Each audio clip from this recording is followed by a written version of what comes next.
Because the Lord, because we tried to sow the word in him, but the devil came and took that which was sown and made him walk down the road, man. So that's the lowest form of living. That's the lowest form, and the type of nigga that the Most High does not want at all. The Most High did not want him. As cool as he might have seemed it, the Most High didn't want him, man. Think about how you reacted when you first heard the truth. You didn't act like that. No way. You never act like that, man. You was attentive. You had an attentive ear. You were taking down notes. You had that fear. You got scared, man. You didn't want to hear it at all. You tried to overspeak on. Where? Verse 20. But he that received the seed into stony places, the same as he that heareth the word, and along with joy receiveth it, yet hath he not root in himself, but dureth for a while. And when tribulation and persecution arising because of the word, by and by he is offended. Yeah, so it's what? There's levels to this truth now. Because you might receive this word and it's a great thing to know that you're an Israelite, you're a chosen people.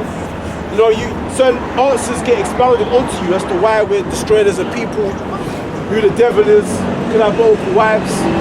But then when you start to see that you're going to begin to suffer because of this word, you might get kicked out of your house, you might be living with your parents, man.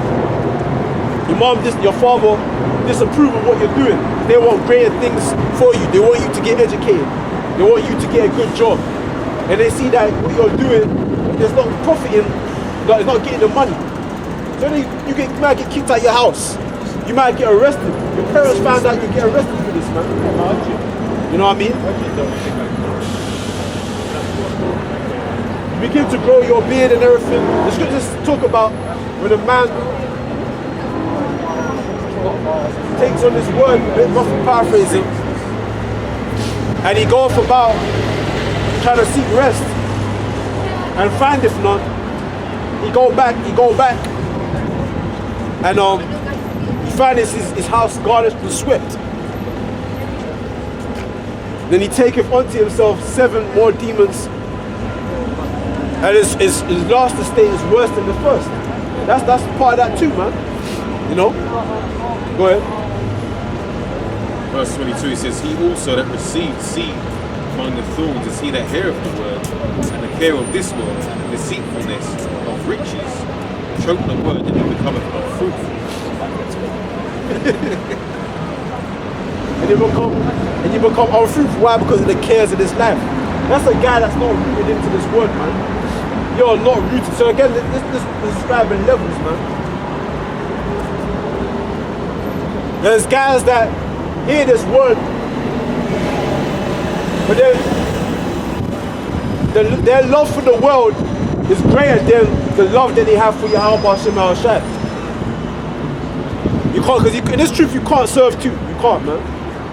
You can't pretend to be a prophet. It's either you're a man of the Lord or you're not. The scripture says, in that day it shall be known you are my chosen, man.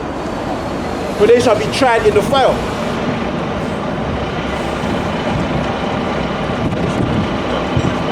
So a time is going to come where the prophets of Yahweh Shem Shai are going to be known, man.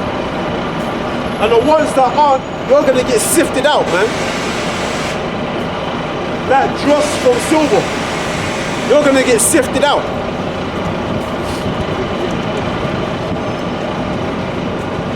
You know what I'm saying? You know? Verse 23 says, but he that receives seed into the good ground is he that heareth the word and understandeth it, which also beareth fruit and bringeth forth, and some 100-fold, and some 60, some 30. That's probably that's in this truth, man. That's in sincerity and in continuing unity. Your roots are built. Bring out any last precepts. Right, Let me bring this one in. This is Colossians 2 verse 6. As ye have therefore received Hamashiach Yahushua the Lord, so walk ye in him, rooted and built up in him, and established in the faith, as ye have been taught, abounding therein with thanksgiving. And you know you can give thanks even when you're being chastised, man, while you're going through tribulation. Because you know that according to the scriptures, that's a token of the Most High's love when you are chastised. That's why I despise not the chastening of the Lord. That's why I said, abounding therein with thanksgiving. Because what did Paul say? Paul says, I glory in my infirmities, man.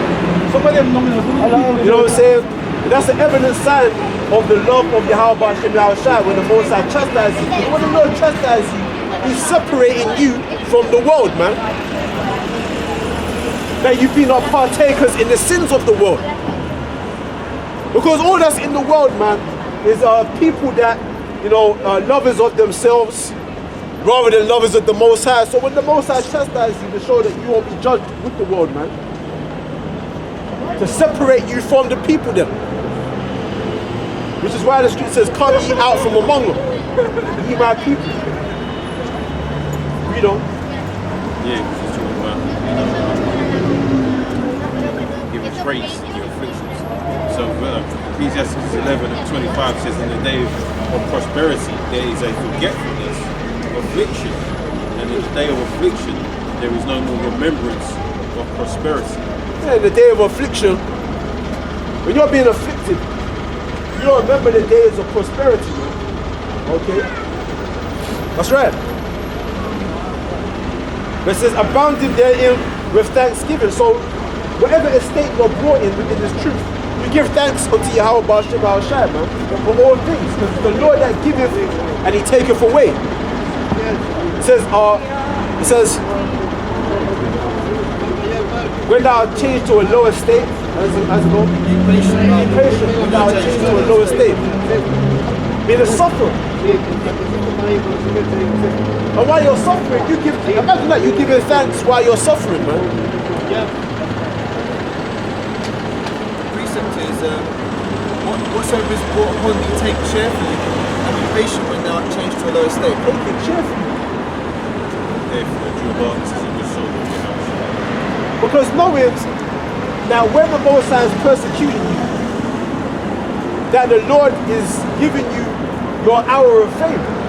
That's your hour of fame, really. You'll be important. The Most High is giving you your spotlight.